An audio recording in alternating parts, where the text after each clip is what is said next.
నమస్తే రమగారు. నమస్తే జయ. రమగారు, మనకి మాఘమాసం వచ్చేస్తుంది.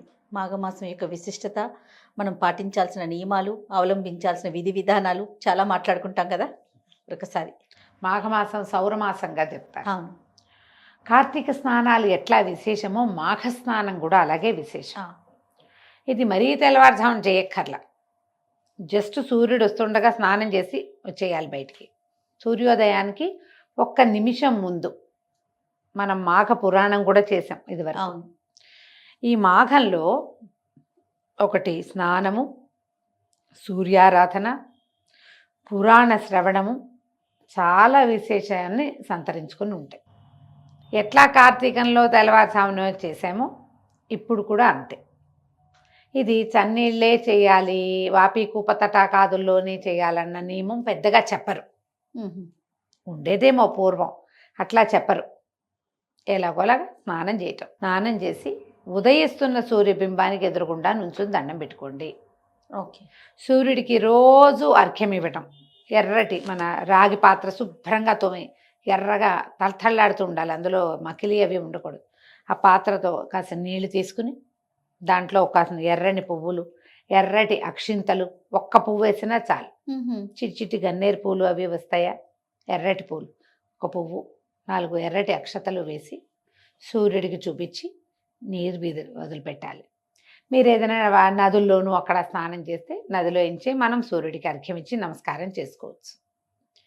అయితే ఇదే దీంతో పాటుగా ఈ మాఘంలో వచ్చేటువంటి 4 ఆదివారాలని ప్రత్యేకంగా మాఘపాదివారాల్లో సూర్యుడికి పాలు పొంగించి పరమాన్నం వండి నివేదన చేస్తాం. ఇది చాలా మంచిది. ఆదిత్య హృదయం చదువుకోండి. నెల రోజులు ఆరోగ్యానికి చాలా మంచిది. సాధారణ వాక్యం మనకి ఏం చెప్తారు, ఒక ఏమనాలి, మహావాక్యాలలో ఆరోగ్యం భాస్కరాదిచ్చేత్ అంటారు. అవును. ఆరోగ్యం సూర్యుడి వల్ల వస్తుందంటే సూర్యుడిని రోజు చూసినా వస్తుంది, సూర్యుడిని పూజించినా వస్తుంది, సూర్యుడికి సంబంధించిన స్తోత్రాలు ఏమైనా చదివినా వస్తుంది. దాంతోపాటు అది ప్రత్యేకంగా సౌరమాసం అని చెప్పబడే మాఘమాసంలో కనుక చేస్తే అది ఇంకా విశేషం. అది ఇంకా ఫలవంతంగా ముందుకెళ్తుంది. మీ అవకాశాన్ని బట్టి ఏది కుదిరితే అది చేసుకోండి.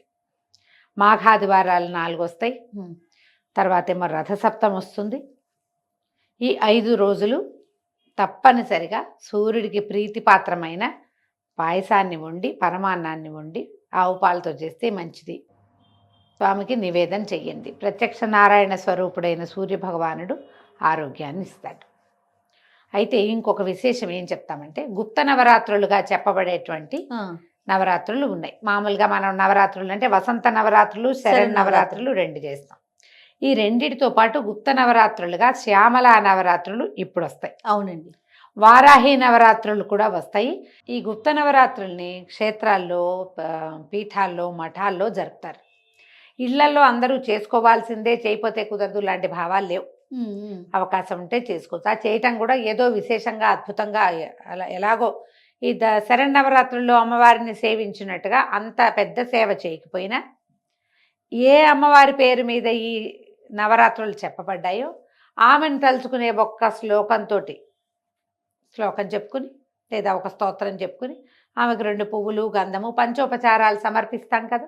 అవునండి. ఆ పంచోపచారాలు సమర్పించి నమస్కారం చేసుకున్న ఈ 9 రోజులు చేసుకోవచ్చు. పాడ్యం నుంచి మొదలుపెట్టి చొల్లంగా అమావాస్య మర్నాటి నుంచి మాఘం మొదలవుతుంది. అవును. ఆ రోజును మొదలుపెట్టి 9వ రోజు దాకా చేసుకోవాలి. ఓకే. ఇది పగలు చేయాలా, రాత్రి చేయాలా, మీ అవకాశాన్ని బట్టి. మీరు పెద్దదిగా చేసుకోదలుచుకుంటే ఎవరైనా పురోహితుడితో, పెద్దవారితో సలహా లేకుండా చెయ్యొద్దు. సింపుల్గా నేను చెప్పినట్టుగా చేసుకుంటామంటే దీపారాధన చేసేటప్పుడే అమ్మవారి శ్యామలాదేవి పేరు కూడా చెప్పుకుని చేసుకోవచ్చు. శ్యామలా దండకం చాలా విశేషమైనది, శక్తివంతమైనది. విద్య, ఉద్యోగము ఈ రెండిటికి అత్యద్భుతమైన ఫలితాన్ని ఇస్తుంది శ్యామల. ఆమె మంత్రాధిష్టాన దేవతగాను కనపడుతుంది మనకి. అంత పెద్ద పెద్ద వాటికి వెళ్ళొద్దు, సింపుల్గా చేసుకోండి. శ్యామల దండకం చదువుకోవచ్చు. శ్యామల స్తోత్రం అని ఒక చిన్న స్తోత్రం కనపడుతుంది, అవకాశం ఉంటే అదైనా చదువుకోండి. ఒట్టిగా మాణిక్య వీణాం ఉపలాలయంతి మదాల సామంజుల వాగ్విలాసం మాహేంద్ర జ్యుతి కోమలాంగి మాతంగ కన్యాం మనసా స్మరామి చాలు, అంతే. ఇదైనా సరిపోతుంది. మీరు దండకం చదువుకోగలిగి మీకు నోరు తిరిగితే తప్పులు చదవకుండా దయచేసి ఆ తప్పులన్నిటినీ నేను ఇంత బాగా చదువుతున్నాను అని ప్రజలందరికీ వినిపించకుండా మీ తప్పులు మీరే చదువుకోండమ్మా, తప్పులు సవరించుకుని చదువుకునే ప్రయత్నం చేసి అమ్మకి ఏదైనా విశేషమైన నివేదన చేసి పెట్టి, పెద్దదిగా చేస్తే, సింపుల్గా చేస్తే శ్యామలకి ఆకుపచ్చని పళ్ళు నివేదన చేస్తే మంచిది. జామకాయలు ఆకుపచ్చగా ఉండే జామకాయ నివేదన చేయొచ్చు. ఏదైనా పొలగం చేసి పెడతాము, పెసరపప్పు వడపప్పు పానకం చేసి పెడతాము, చేయండి. ఆకుపచ్చటి కాయలు, రేగుకాయలు పెద్ద పెద్ద రేగుకాయలు వస్తాయి, అలాంటివి కూడా పెట్టచ్చు. ఆకుపచ్చటి అరటిపళ్ళు కనపడతాయి, అవైనా పెట్టుకోవచ్చు. మీ ఓపిక. పచ్చవి రోజు ఆకుపచ్చటి కాయ జామకాయలు కనుక పెట్టుకుంటే చక్కగా వెళ్ళిపోతుంది. అవకాశం ఉంటే ఈ 9 రోజులు అది జరుపుకోండి. ఈ 9 రోజులు జరిపినా జరపకపోయినా మాఘంలో వచ్చేటువంటి 4 ఆదివారాలని, రథసప్తమిని సూర్యారాధనకి అంకితం చేసుకోండి. ఈ ఆదివారాలు, మాఘాదివారాలలో బ్రహ్మచర్యం పాటించాలి. మీరు పాలు పొంగించేటట్టయితే నూనెతోటి వండుకోవద్దు, నూనె పదార్థాలు ఏవీ తినద్దు, మాంసాహార భక్షణ కుదరదు. ఇతరత్ర ఆదివారం పార్టీ కదా, పొద్దున పూజ చేసుకుని సాయంత్రం పార్టీకి వెళ్దాం, కుదరదు, చేయబోకండి. మీరు గనక ఆదివారం నాడు నేతితోటి వంట చేసుకుని బ్రహ్మచర్యం అవలంబించి చక్కగా పూజ గనక చేసుకుంటే ఆరోగ్యానికి మంచిది. పొద్దున్నే పాలు పొంగించటము, ఎండెక్కిపోకూడదు. తెల్లవారే సూర్యోదయం అవుతుంటుంది, పాయసం వండుతారు. ఆ ఉదయించిన సూర్యబింబాన్ని చూస్తూ ఈ పాయసాన్ని ఆయనకి నివేదన చేసి, సూర్యుడికి సంబంధించినటువంటి సూర్యమండల స్తోత్రము, అలాంటివి బోలెడని స్తోత్రాలు ఉన్నాయి, ఏదో ఒకటి చదువుకోవటం, లేదా ఆదిత్య హృదయం చదువుకోండి. ఆదిత్య హృదయం కూడా అద్భుతమైన ఫలితాన్ని ఇస్తుంది. చదువుకుని నివేదన చేసుకుని పగలు భోజనం చేసి సాయంకాలం కొద్దిగా తక్కువ ఫలహారం చేస్తే మంచిది. దాంట్లో క్లియర్గా చెప్తారు, స్త్రీ తైల మధు మాంసాని అని. బ్రహ్మచర్యం చేయాలి, నూనె వస్తువులు తినకూడదు, మధువు మాంసము ముట్టకూడదు. మీ అవకాశాన్ని బట్టి 4 వారాలు రథసప్తమి అంటే 5 రోజులు చేస్తారా, లేకపోతే ఒక్కరోజే చేసుకుంటారా?